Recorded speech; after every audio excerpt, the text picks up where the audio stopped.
ustedes pueden cerrar sus ojos un momento y vamos a pedir que el Señor en esta tarde, la palabra que vamos a compartir, pues sea de bendición para nuestras vidas y que el Señor nos hable y nos ministre a través de ella. Yo creo que el Señor siempre habla a través de su preciosa palabra y estoy convencido de que hoy también el Señor lo hará. Pero queremos pedirte, Señor, que nuestros oídos estén atentos, que nuestro corazón esté abierto a lo que tú nos tienes que decir, Señor. Queremos aprender de ti, de tu palabra. Gracias por todo lo que hasta el día de hoy hemos recibido, pero queremos más de ti, Señor. Queremos conocerte mejor, queremos profundizar en tu palabra y pedimos que a partir de estos momentos en el que se va a abrir tu preciosa palabra, tú estés ministrando a nuestros corazones y salgamos de aquí renovados y fortalecidos. Ponemos este tiempo en tus manos, en el precioso nombre de Jesús. Amén y amén. Yo quisiera llevarles en esta tarde al último libro del Antiguo Testamento. Me leí estos 4 capítulos en el barco de regreso hace unos días aquí a Tenerife y créanme que es un libro extraordinario. El último libro del Antiguo Testamento en la versión Reina Valera, en las versiones de la Biblia que solemos utilizar, es el libro de Malaquías. Pero tengo que decirles como dato que en las Biblias hebreas, en lo que se llama la Tanaj, el Antiguo Testamento, el último libro no es el libro de Malaquías, sino el libro de Segunda de Crónicas. El Antiguo Testamento de una Biblia en hebreo es exactamente igual que el nuestro, no le falta ni le sobra nada, es igual. Simplemente que el orden de los libros es diferente. Y algunos se preguntarán, ¿y por qué no pusieron ellos el libro de Malaquías en el último lugar en el Antiguo Testamento? Bueno, por una sencilla razón. La explicación que dan es la siguiente.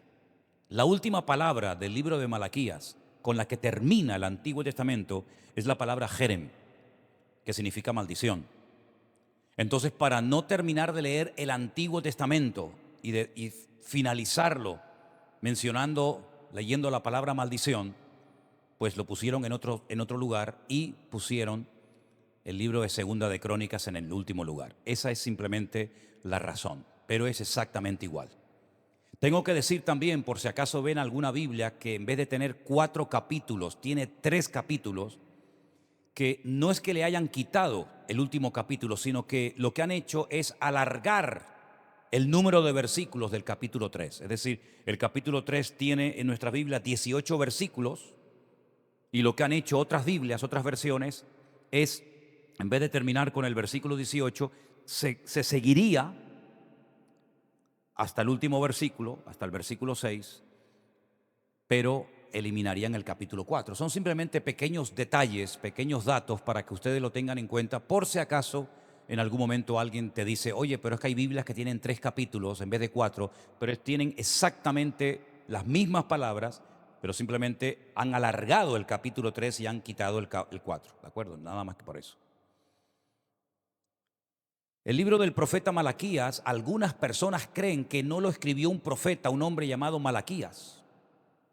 ¿Saben quién piensan algunos que lo escribió? Por ejemplo, en el Talmud, que es esa colección inmensa de libros y de toda la tradición oral del pueblo de Israel.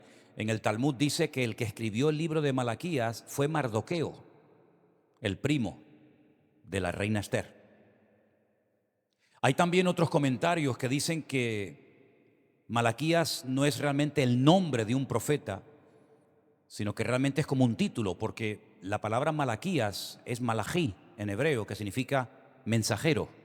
Entonces es un mensajero, pero podía ser Mardoqueo, podía ser un hombre, un profeta que se llamaba efectivamente Malají o Malaquías, y algunos creen que también lo pudo haber escrito Esdras. Da igual. Tenemos en nuestras manos una auténtica joya de la literatura. Este libro es el último libro del Antiguo Testamento. Se calcula que entre el 420 y el 430 antes de Cristo se escribieron estos mensajes proféticos. Es un libro muy interesante porque este es no solamente el último libro del Antiguo Testamento, sino el último mensaje, el último profeta que le habló a Israel hasta el nacimiento del Señor Jesucristo 400 años después. Es decir, desde que se termina de escribir este libro, cuando muere este profeta, hasta que aparece Juan el Bautista y a continuación el Señor Jesucristo, pasaron 400 años en los que no hubo ningún profeta hablándole al pueblo de Israel. Algunos dirán, bueno, entonces, ¿cómo hizo el pueblo de Israel durante 400 años? Si quería conocer la palabra de Dios, la tenían ya escrita. Ya estaba escrito todo el Antiguo Testamento. Toda la ley, todos los libros proféticos, los salmos, los proverbios, etcétera, etcétera. Ellos tuvieron que recurrir a la palabra escrita, no a la palabra oral que pronunciaban y compartían los profetas. Tuvieron que depender única y exclusivamente de la palabra escrita de Dios.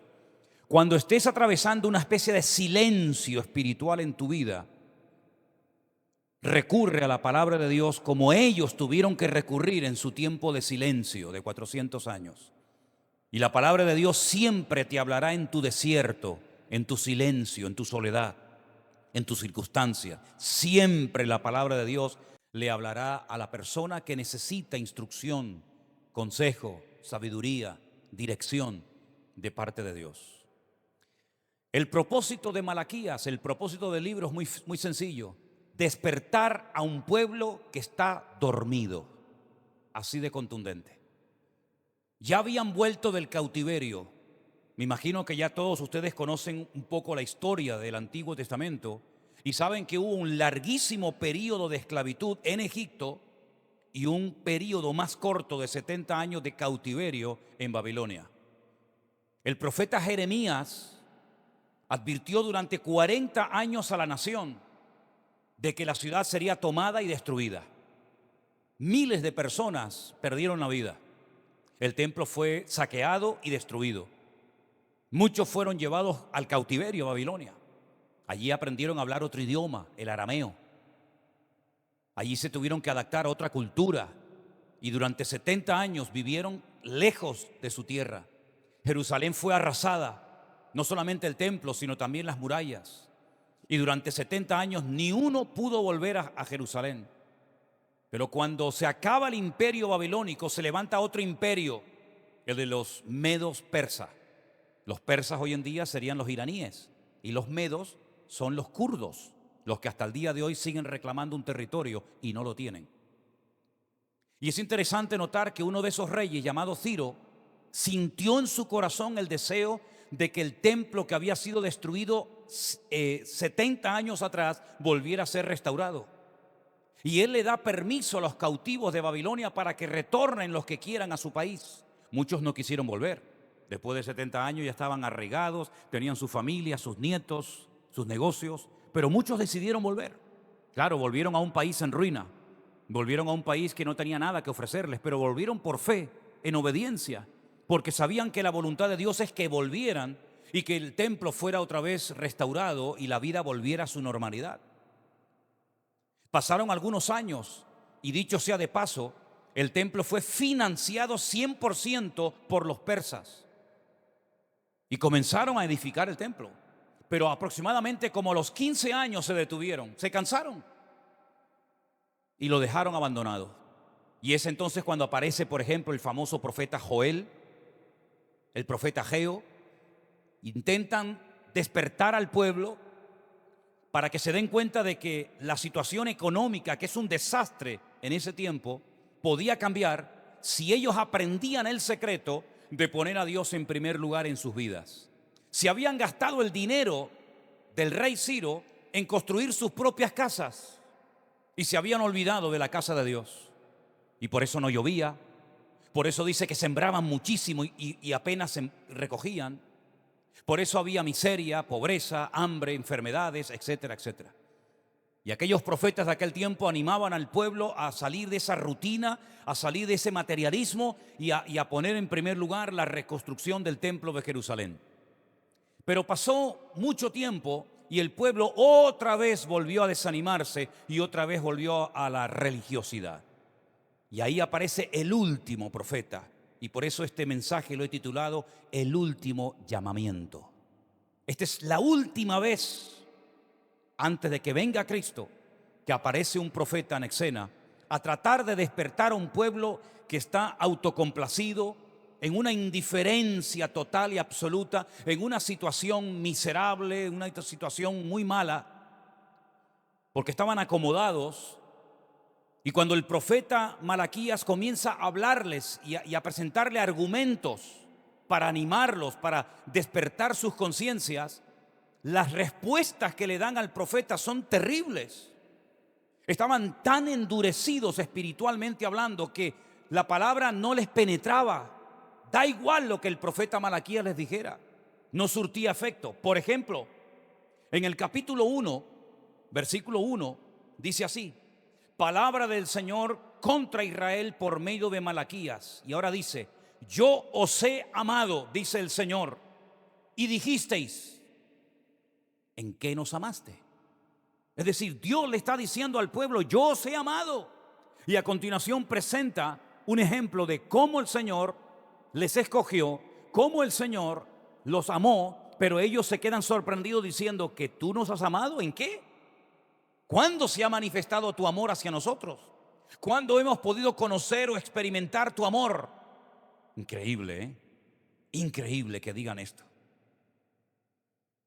En el versículo 6 dice: el Hijo honra al Padre y el siervo a su Señor. Si yo soy vuestro Padre, ¿dónde está mi honra? Y si soy Señor, ¿dónde está mi temor? Dice el Señor de los ejércitos. Oh sacerdotes que menospreciáis mi nombre, ¿en qué hemos menospreciado tu nombre?, decía el liderazgo religioso de la época. Es increíble. ¿En qué te estamos menospreciando? ¿En qué te hemos deshonrado?, decían los sacerdotes. Es una ceguera espiritual total y absoluta. Si Dios les está diciendo unas cosas, ellos se quedan sorprendidos porque ellos creen que están haciendo las cosas bien, y es todo lo contrario. Están deshonrando a Dios, están menospreciando el nombre de Dios, pero no son conscientes de que lo están haciendo. Más adelante, en el capítulo 2, verso 17, habéis hecho cansar a Dios con vuestras palabras. Dios está cansado de ustedes. Y ustedes dijeron: ¿y en qué le hemos cansado? Si no hay forma, no hay manera. En ningún momento reconocen y dicen: oye, es verdad, nos estamos portando mal, hemos menospreciado a Dios, Dios tiene que estar harto de nosotros, porque mira que nos ha aguantado Dios, mira que hemos hecho barbaridades contra Dios, le hemos abandonado, le hemos cambiado por otros dioses, no le hemos obedecido, hemos menospreciado su palabra. Nada, es que no reconocen nada. Y ese es el motivo por el cual mucha gente no cambia, porque no quieren reconocer que han ofendido a Dios, que se han apartado de Dios y que han cansado a Dios con tanta palabrería y con tanta religiosidad que al final no sirve para nada. En el capítulo 3, versículo del 6 en adelante: porque yo, Jehová, no cambio, por esto, hijos de Jacob, no habéis sido consumidos. Desde los días de vuestros padres os habéis apartado de mis leyes y no las guardasteis. Volveos a mí y yo me volveré a vosotros, ha dicho el Señor de los ejércitos. Y dijisteis: ¿en qué hemos de volvernos? Dios dice: vuélvanse a mí, retornen a mí. Y ellos dicen: ¿en qué tenemos que volver a Dios? ¿Robará el hombre a Dios? Vosotros me habéis robado. Y dijisteis: ¿en qué te hemos robado? No reconocen nada, ni el amor de Dios, ni la fidelidad de Dios, ni la misericordia de Dios, nada. No hay manera con esta gente. Pero hay más, hay más. Capítulo 3, verso 15. Vuestras palabras contra mí han sido violentas, dice Dios. Y Dios no se está equivocando, Dios está diciendo la verdad. Pero ellos dicen: ¿qué hemos hablado contra ti? Si todo lo estamos haciendo bien, nuestra conducta, nuestras palabras, nuestras acciones, nuestros sacrificios, nuestra vida privada y pública, nos tiene sorprendido Dios porque nos consideramos gente muy buena. Y miren lo que ellos decían: habéis dicho, por demás es servir a Dios. Es decir, no merece la pena servir a Dios. ¿Qué aprovecha que guardemos su ley y que andemos afligidos en la presencia del Señor de los ejércitos? Es decir, no merece la pena que andemos en orden, en obediencia, en santidad. No merece la pena. Eso es lo que ellos decían. Sin embargo, en medio de esa gente tan endurecida y tan indiferente y tan fría espiritualmente hablando, hay un grupo de personas que Dios los llama mi especial tesoro. Vamos a ver quiénes son esta gente. Dice en el versículo 16: entonces los que temían a Dios hablaron cada uno a su compañero, y el Señor escuchó y oyó, y fue escrito libro de memoria delante de él para los que temen a Dios y para los que piensan en su nombre. Si no, todo el mundo era igual. Había un pequeño remanente, un grupo de hombres y mujeres fieles que pensaban en Dios, que honraban a Dios, que servían a Dios. Y serán para mí, dice el versículo 17, especial tesoro. ¿Cuántos dicen amén? ¿Quiere ser usted parte de ese grupo, de ese tesoro especial para Dios? El Señor de los ejércitos dice: ustedes son mi especial tesoro. En el día en el que yo actúe y los perdonaré como el hombre que perdona a su hijo que le sirve, entonces os volveréis y discerniréis la diferencia entre el justo y el malo, entre el que sirve a Dios y entre el que no le sirve. Siempre a lo largo de la historia ha habido gente que se ha mantenido fiel a Dios. Es lo que se llama el remanente, que en esta ocasión lo conocemos como el especial tesoro de Dios. Siempre ha habido gente que ha dicho: bueno, merece la pena orar a Dios, aunque la respuesta no sea inmediata. Merece la pena confiar en Él y en sus promesas, aunque tarde la respuesta en venir. Merece la pena ser obediente a Dios, aunque la mayoría vayan a favor de la corriente. Nosotros estamos dispuestos a ir en contra de la corriente y ser calumniados, ser criticados, ser burlados, porque amamos a Dios y tememos al Señor. Y yo doy gloria a Dios de que a lo largo de la historia siempre ha habido hombres y mujeres que han marcado una diferencia. Miren la casa del patriarca Jacob. Un montón de hijos, solamente uno era diferente. Rubén, Simeón, Leví, Judá, todos eran mal hablados, todos eran iguales. Pero sin embargo había uno que era diferente. Y el Padre lo sabía. Porque el Señor sabe perfectamente también hoy en día quién le ama y quién no le ama. Quién está dispuesto a marcar una diferencia en su familia, en su barrio, en su universidad, donde él vive. Y en este caso era José. Miren los hermanos de David. Si no recuerdo mal, eran 6 hermanos los que eran. ¿Y qué habla la Biblia de ellos? Pues no grandes cosas. Pero sin embargo había uno, el más pequeño, David, que marcó una diferencia. Y a lo largo de la historia Dios siempre ha puesto los ojos en aquellos hombres y mujeres que no se han dejado seducir, que no se han dejado arrastrar por la corriente, sino que han estado dispuestos a aguantar con Dios lo que venga, lo que digan, lo que hagan, porque saben en lo más profundo de su corazón que es mejor ser fiel a Dios que gozar de los deleites temporales de este mundo, como dice la carta de los Hebreos. A lo largo de este libro hay una serie de principios eternos. Es decir, ya no estamos en el tiempo de los profetas, ya no estamos en el tiempo del profeta Malaquías, pero hay 5 grandes verdades en el libro que yo quisiera destacar en esta tarde. La primera: Dios se merece lo mejor. ¿Cuántos dicen amén? Dios merece lo mejor. ¿Saben lo que llegaron a hacer esta gente? Dice que cuando tenían que presentar un sacrificio al Señor, era la forma como en ese momento de la historia tenían que acercarse al Señor. Iban al corral y en vez de escoger el mejor animal, el más gordo, el más bonito, el más sano, era todo lo contrario. Al que no sirve, al cojo, al mutilado, al ciego, ese es el que apartaban para ofrecerlo a Dios. Y el profeta Malaquías, hay un momento que les dice: ¿por qué no le presentas este animal enfermo a tu príncipe o a tu padre cuando le invitas a comer?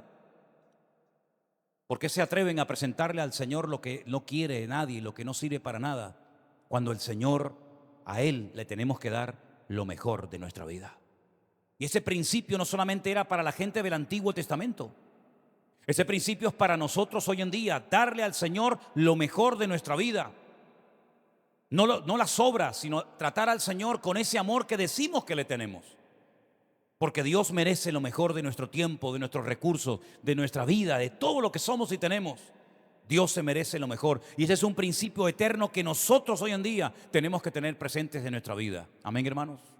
El segundo principio, que es un principio eterno que está reflejado a lo largo del libro de Malaquías, es que no tenemos que hacer las cosas esperando recompensa de los hombres. Parece algo lógico, ¿no? Algo obvio. No, yo no voy a hacer las cosas para que nadie me aplauda, para que nadie me reconozca, pero lamentablemente hay creyentes hoy en día que son así. Lo ha habido siempre, por lo tanto no nos sorprendamos.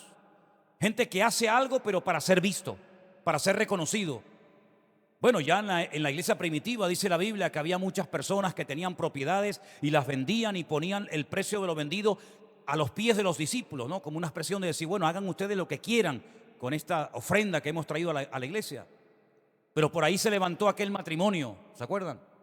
Ananías y Zafira, que dice que imitando lo que hacían los demás, que no tenían por qué haberlo hecho, sustrajeron parte de lo que habían vendido y le hicieron creer o intentaban hacerle creer a la iglesia que ellos eran gente muy generosa y muy dadivosa, cuando podían haber dicho, mira, hemos vendido un terreno en 10.000 euros y vamos a darle a la obra 1.000 y el resto nos lo quedamos nosotros. Muy bien, perfecto, como si no quiere dar nada.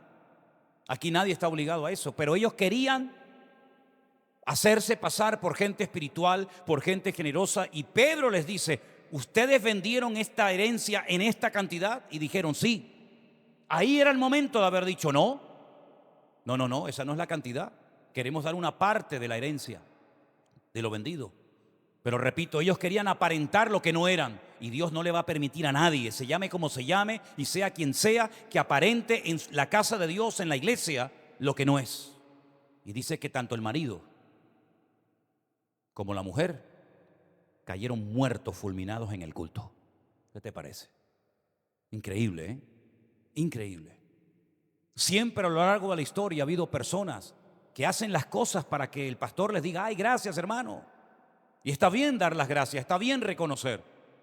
Está bien cuando un hermano o cuando una hermana hace algo para la obra de Dios, está muy bien. Pero no nos acostumbremos a hacer las cosas para ser vistos o reconocidos, porque nuestra recompensa no viene del hombre, nuestra recompensa viene de nuestro Dios. Eso es lo mejor para nunca sentirte ofendido. Porque si usted espera que alguien le reconozca, que alguien le dé las gracias, que alguien le recompense y usted no recibe lo que cree que tenía que haber recibido, te vas a sentir ofendido y dolido. Y por eso a veces hay gente que va saltando de iglesia en iglesia, porque siempre están buscando que se les reconozca lo que han dado, lo que han dicho, lo que han hecho. Y ese principio eterno de hacer las cosas únicamente para agradar y honrar a Dios, me reconozcan o no, es un principio eterno que tenemos que practicar en nuestra vida. Número 3, otra cosa que me ha llamado mucho la atención como principio fundamental es la fidelidad que tenemos que demostrarle a Dios. Esta gente fue muy desleal. Tenía muchos motivos para decir, Dios mío, pero si Dios nos sacó de Egipto, nos compró como su pueblo cuando no teníamos presente y mucho menos futuro. Si no hubiera sido por la misericordia de Dios, los israelitas se mueren allí trabajando de sol a sol en Egipto. Pero Dios nos sacó de Egipto con las manos llenas. Dios humilló a nuestros enemigos. Nos cuidó en el desierto 40 años, nos dio el maná, nos dio carne cuando queríamos comer carne, nos dio agua de las rocas, nos protegió de nuestros enemigos, sanó nuestras enfermedades. Nos regaló un país precioso que fluye leche y miel. Derrotó a todos los enemigos que eran muchísimo más fuertes que nosotros. Pero ya se olvidaron de todas esas bendiciones. Se olvidaron de que era un pueblo especial y diferente y único en la historia. Y por eso cayeron en esta autocomplacencia, cayeron en esta indiferencia de decir, Dios, ¿dónde me ha amado? ¿Y en qué hemos hecho las cosas mal? Terrible. Y se olvidaron de que Dios ama y honra a la gente fiel, que le ama. Y esta gente lamentablemente habían dejado hacía mucho tiempo de ser fieles al Señor. Cuarto principio que se ve clarísimo a lo largo del libro de Malaquías es que Dios no puede ser engañado. ¿Cuántos dicen amén? Por ahí también menciona algo así Pablo en su carta a los Gálatas. Dios no puede ser burlado ni engañado por nadie. Podemos engañar al marido, a la esposa, a los hijos, al pastor, al amigo, a quien tú quieras. Pero a Dios, ni se te pase por la cabeza pensar que puedes engañar a Dios con tu palabrería, con tu elocuencia o con lo que sea.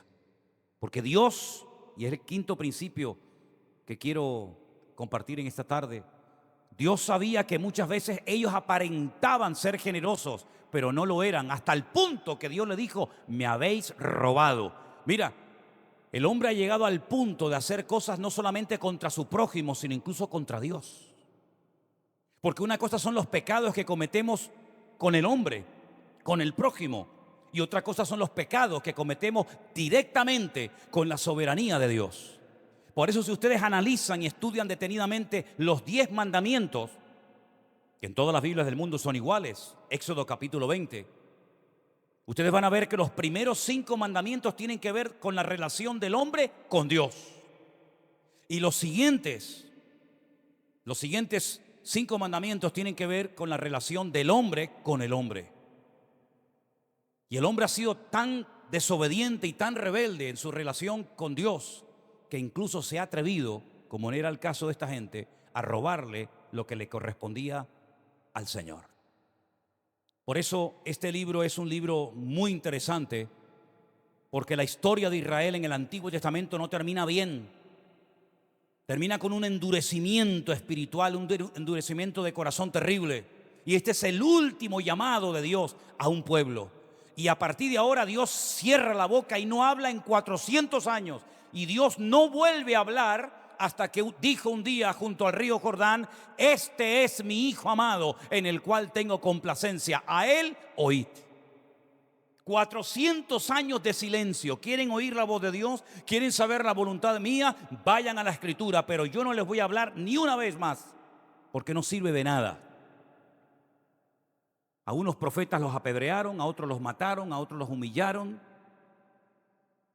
¿Y para qué seguir hablando? ¿Para qué? ¿Para qué seguir hablando a un pueblo que no quiere oír? Y ya digo, no fue hasta el bautismo del Señor Jesucristo en el río Jordán que la voz de Dios, el creador del universo, volvió a oírse con voz audible, señalando en dirección a su Hijo, diciendo: si a alguien tienen que oír, óiganlo a él. Qué interesante, ¿verdad? En Isaías capítulo 55, el capítulo que se leía esta tarde en la lectura, encontramos unas palabras muy interesantes que nos vienen muy bien a nosotros hoy en día, en el tiempo en el que estamos viviendo. Vuelvo a leer desde el versículo 1. A todos los sedientos, eso va para todos los que estamos aquí, sedientos espiritualmente hablando, venid a las aguas, y los que tienen dinero, venid y comprad y comed. Venid, comprad sin dinero y sin precio vino y leche. ¿Por qué gastáis el dinero en lo que no es pan y vuestro trabajo en lo que no sacia? Oídme atentamente y comed el bien, y se deleitará vuestra alma con grosura. Inclinad vuestro oído y venid a mí, oíd y vivirá vuestra alma, y haré con vosotros pacto eterno, las misericordias firmes a David. He aquí yo di por testigo a los pueblos, por jefe y por maestro a las naciones. He aquí llamarás a gente que no conociste, y gente que no te conocieron correrán a ti a causa del Señor tu Dios y del Santo de Israel que te ha honrado. Escuchen esto: buscad a Dios mientras pueda ser hallado, llamadle en tanto que está cercano. Deje el impío su camino y el hombre inicuo sus pensamientos, y vuélvase a Dios, el cual tendrá de él misericordia, y al Dios nuestro, el cual será amplio en perdonar. Porque mis pensamientos no son vuestros pensamientos, ni vuestros caminos mis caminos, dice el Señor. Como son más altos los cielos que la tierra, así son mis caminos más altos que vuestros caminos, y mis pensamientos más que vuestros pensamientos. Porque como desciende de los cielos la lluvia y la nieve, y no vuelve allá, sino que la riega la tierra y la hace germinar y producir, y da semilla al que siembra y pan al que come, así será mi palabra que sale de mi boca. No volverá a mí vacía, sino que hará lo que yo quiero, y será prosperada en aquello para lo que la envié. Porque con alegría saldréis y con paz seréis vueltos. Los montes y collados levantarán canción delante de vosotros, y todos los árboles del campo darán palmas de aplauso. En lugar de la zarza crecerá el ciprés, y en lugar de la ortiga crecerá rayán, y será al Señor por nombre, por señal eterna, que nunca será raída. Dios llama a un cambio. Dios llama a las naciones. Dios llama a las iglesias. Dios llama a los hombres y mujeres, porque la puerta está abierta. Se decía hoy en una de las canciones que el que está cansado, ¿a dónde tiene que ir? A Dios, a buscar a Dios. A lo largo de la historia, Dios siempre ha alargado sus brazos.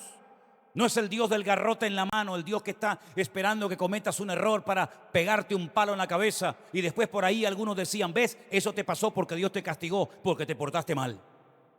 Y no es que Dios no castigue, no es que Dios sea un Dios tolerante que todo lo permite y todo está bien. No, cuidado. Dios es justo y Dios también dice que al que ama disciplina, como cualquier padre que ama y quiere a su hijo también lo tiene que hacer, ¿verdad? Pero Dios sobre todas las cosas es un Dios de amor que ha estado desde el jardín del Edén hasta hoy por la tarde llamando y llamando y llamando a través de las redes sociales, a través de Biblias que se han repartido, a través de predicadores, de apóstoles, de profetas en el Antiguo Testamento, a través de la radio, de la televisión, de evangelistas. Dios no ha parado de llamar a la raza humana, pero algunos hacen oídos sordos. Pero tampoco es nuevo esto, no es una novedad. ¿Saben una cosa, hermanos? En este mes y medio que estuvimos recorriendo la península, en este primer viaje misionero, hablé con mucha gente en conversa. Gente que coincidía a veces donde estábamos acampados, gente que a veces conocía en las calles, y no me encontré ni a uno en un mes y medio en la península que me dijera, yo creo en Dios. Ni uno.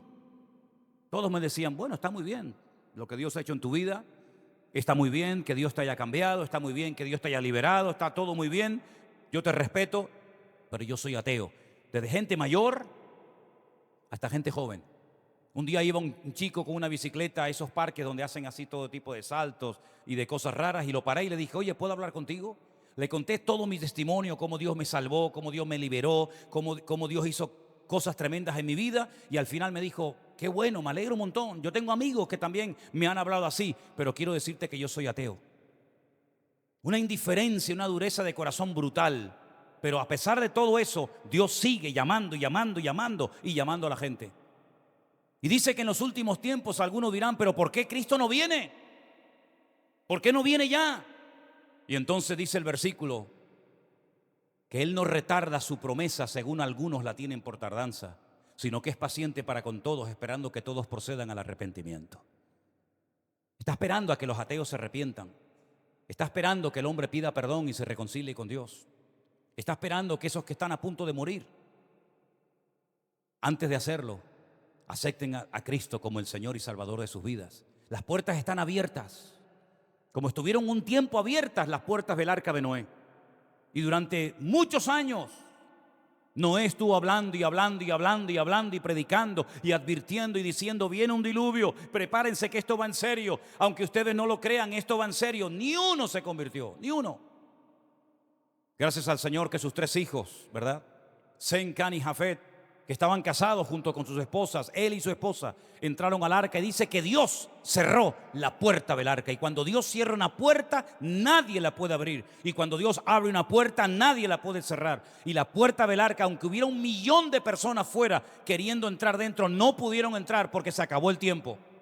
Y estamos en la recta final de la historia de la iglesia.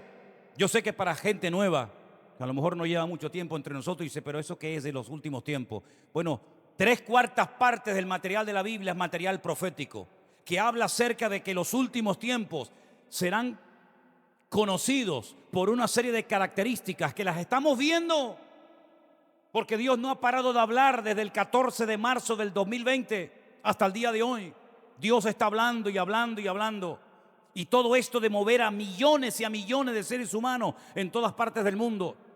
Vayas a donde vayas, te encuentras gente con mascarilla. Y vayas a donde vayas, se habla de la vacuna. Y vayas a donde vayas, se habla del COVID. No importa el país, la nación o el continente, todo esto no es normal. Todo esto está profetizado y escrito en la palabra. Y en medio de este tiempo estamos hablando y hablando y viajando por aquí y hablando con el otro. Y hay gente que hace oídos sordos, pero gloria a Dios también, que ha habido cientos y miles de personas que en este tiempo de pandemia han conocido la verdad de Cristo Jesús. ¿Cuántos dicen amén? Y estamos tan agradecidos al Señor porque hemos visto que muchos se han convertido. Claro, nos gustaría ver a muchos más, lógicamente, ¿verdad? Pero volvemos a lo que decíamos antes, ese pequeño remanente que han salido de las tinieblas, que se han dejado tratar y cambiar por la palabra de Dios. Ese pequeño remanente de gente grande y de gente joven, de familias enteras, que han reconocido con la edad que tienen que hay una verdad. Y esa verdad se dio a conocer a la humanidad, y es el Evangelio de nuestro Señor Jesucristo. ¿Se imaginan que hoy fuera la última vez que yo predico? ¿Se imaginan que este fuera el último culto al que asistimos? ¿Se imaginan que este es el último día que nos congregamos aquí? El mundo está cambiando de una forma tan rápida que hay mucha gente que dice hoy en día, pero si ya no se pueden hacer planes. Estamos pensando, ¿verdad? Vamos a hacer esto, vamos a hacer lo otro, pero capaz que mañana cambia todo otra vez. Porque el Señor nos está demostrando que los tiempos se están acortando de una manera tremenda. Y por eso la palabra del Señor nos dice que tenemos que predicar a tiempo y fuera de tiempo, porque los últimos tiempos, valga la redundancia, serán tiempos difíciles y tiempos peligrosos. Malaquías murió sin ver cambios en su país. El país no quiso cambiar. Se tapó los oídos y prefirieron seguir en su religiosidad muerta y vacía antes de dar marcha atrás y arrepentirse de corazón y buscar a Dios. Bueno, eso fue su época y la nuestra. ¿Estamos nosotros dispuestos a dejarnos cambiar por el Señor? Ya sé que cambiar no es fácil, pero es necesario y fundamental para agradar a Dios. Es como los árboles, a veces da pena el podarlos, ¿verdad? Se quedan como muertos, pero se les está haciendo un favor cuando se les corta esas ramas secas. Y a lo largo de nuestra vida se han ido secando muchas cosas que es necesario desprendernos definitivamente de todas y de cada una de ellas. Dios hoy llama una vez más a que la gente se convierta, que la gente se arrepienta y no nos cansemos de predicar el Evangelio aunque no quieran oír. No nos cansemos de hablar del Señor y de su palabra, porque merece la pena esforzarnos por Dios, aunque aparentemente todo siga igual y no haya cambios. Dios siempre tocará una vida y por una vida merece la pena cualquier esfuerzo que podamos hacer. ¿Cuántos dicen amén? Quiero que cierres tus ojos ahí donde estás y le des gracias a Dios, porque tú eres una de las almas, tú eres una de las personas que has respondido al llamado de Dios. Hace no mucho tiempo atrás, tal vez no sabías nada de Dios ni de su palabra, pero tú respondiste en su día, por el motivo que fuera. Tú respondiste y dijiste: Dios, quiero cambiar. Señor, pongo mi vida en tus manos y quiero conocerte.